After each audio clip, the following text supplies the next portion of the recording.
Hey everybody, welcome back. Great to have you here on the Cabral Concept. We've got a deep show for you here today. It's about the HPA Lung Axis. You probably heard about the HPA axis before. You might have heard about the HPT axis, which is for the thyroid, the HPG axis, which is for the ovaries or the testes in men, and how that affects perimenopause and andropause in men. Today, though, I want to talk about if you are someone that has been dealing with maybe allergies, asthma, long COVID, or whatever you want to call post-viral inflammatory syndrome, which is what it really is. It's been around for a long time. You're someone that gets post-nasal drip, or you're someone that when you get sick, it kind of goes right to your chest. That's what I want to share with you here today. This is really important, even if it's not for you. I'm telling you right now, this will apply to someone in your life. Let's dive right into the show. The HPA Lung Axis. HPA stands for hypothalamic pituitary adrenal axis. Don't worry about what all that means, as it means that your adrenals, which are those little glands that sit on top of your kidneys, can affect the lungs, believe it or not. Now, again, conventional medicine, even though they're taught this in medical school, they literally don't apply it. They kind of forget all about it. But as I said before, if you're someone that just does not do well with overall stress, allergies, sensitivities, bronchitis, congestion in the upper respiratory area, or you're kind of exhausted, you're wiped out, this could be affecting you. And that is because when the HPA axis, so the brain basically gets a signal of stress. This is important. If you're dealing with stress, this is how it affects you. The hypothalamus releases something called corticotropin releasing hormone. What does that do? Well, literally right next door is your pituitary gland. And the pituitary gland then releases something called adrenocorticotropin hormone. That then tells the adrenals, which are from here in the brain down to right above your kidneys, which are in the lower back on each side, to produce norepinephrine and cortisol. One from the adrenal medulla, one from the adrenal cortex. Again, you don't need to know what any of this means, but that's how the body works. And what that means is that it can speed up your heart rate. It can constrict blood vessels, it can dilate pupils, it can break down glucose from your liver or muscles and amino acids to get them into your bloodstream for fuel. That's why we can actually spike our own blood sugar without even eating any food, right, or carbohydrates. This can all happen through cortisol, which is a glucocorticoid, right? So it's essentially a steroid hormone that helps to break down stored glycogen to make glucose in your body, or just allow it to be used there for a fast fuel source. But let's look at this. The lungs contain glucocorticoid receptors. So we know the brain, when stressed, produces something that signals to the adrenals to produce glucocorticoid, right? Cortisol. All right. The lungs now have a receptor for that cortisol or glucocorticoid. I'll use them interchangeably. And it directly responds to cortisol, and it alters airway function, creates inflammation, and leads to susceptibility of infection, or that inflammation does not allow you to clear an infection, virus, pathogen as easily. Now, when lung inflammation is present, this is important for people with allergies or asthma or allergy-induced asthma, it signals back to the brain, right, the hypothalamus pituitary gland, HPA axis, that there's something stressful happening in the body. There's inflammation in your lungs. You can't breathe that well. You might be building up mucus from the inflammation. What does it do? Produces more cortisol. What's the cortisol do? Connects to those glucocorticoid receptors in the lungs, and the cycle repeats. Now we have lifelong asthma with unknown reasons. But those unknown reasons could be heavy metals, mold, yeast, leaky gut, food sensitivities, creating stress in the body. Brain doesn't differentiate, sends the signal to the adrenals, produce stress hormones, cortisol. Cortisol is called glucocorticoid, attaches to the receptors in the lungs, creates inflammation in the lungs. So you see, all of this is based on science. This is literally human physiology. This is how the body works. This is the biochemistry of the body. It's not that conventional medicine doesn't know this. They do.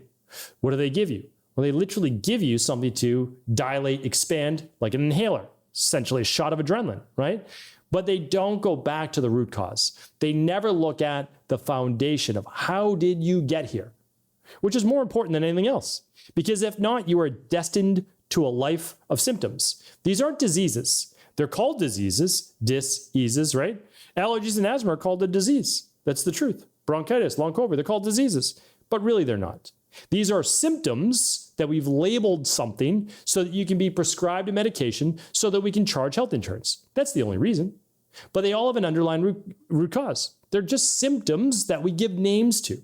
So when we look at asthma and allergies, we're really talking about dysregulated HPA.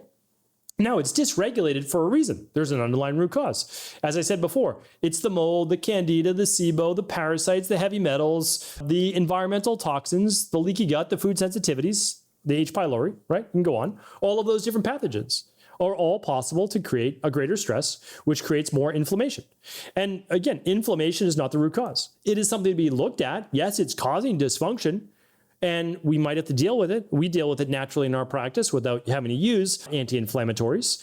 However, I will say we're doing that at the same time working on the root cause, because you don't immediately eliminate heavy metals from your body tomorrow. You need to work on them over time, right? Heavy metal detox, sauna, other things that you can do that are great things. Adding fiber to your diet, all these things are helpful.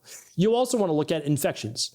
Are there infections weighing down your body, such as viruses? Because you'll have to boost your immune system, right? You need to boost your immune system. And that's a multifaceted approach that I talk about in the rain barrel effect, the de-stress protocol, right? The diet, exercise, stress reduction, etc., to help kill these viruses. Heat is one of them, but you might be sensitive to heat right now if you're inflamed and exhausted. So what we need to do is work on the whole picture, getting the sleep, anti-inflammatory diet, literally work that de-stress protocol I talk about in the rain barrel effect.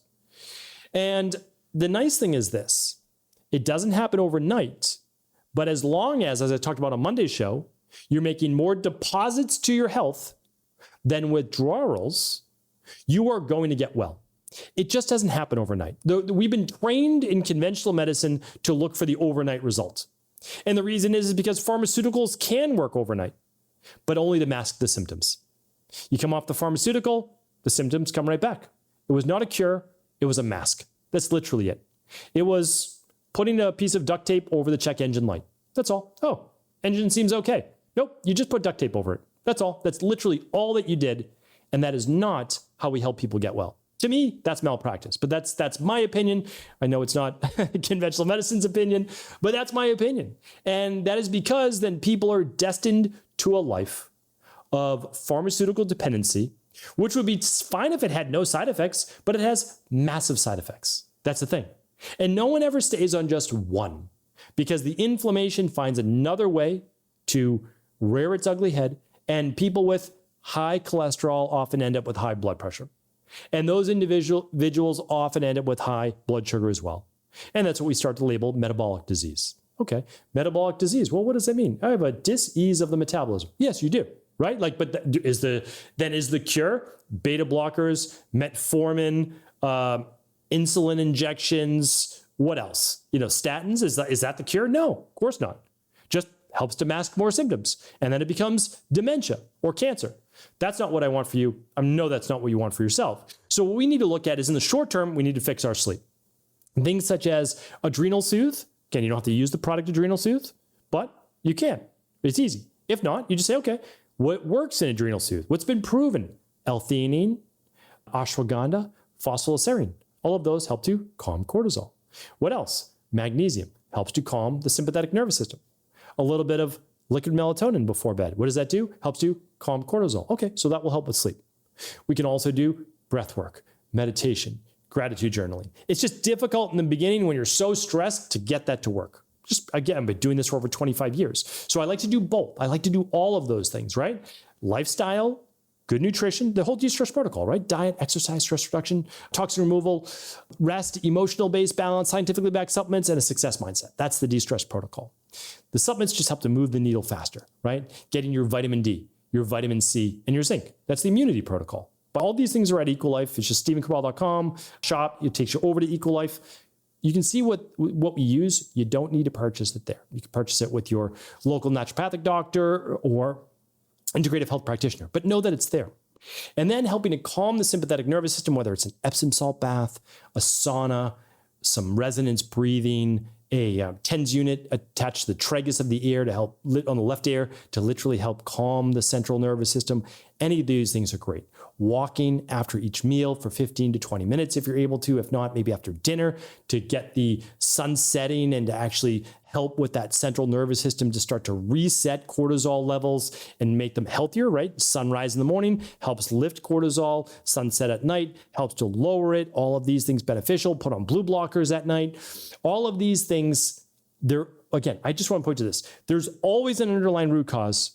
Forget about what conventional medicine says, that it's all genetic and that you just need to be dependent on the life of pharmaceuticals.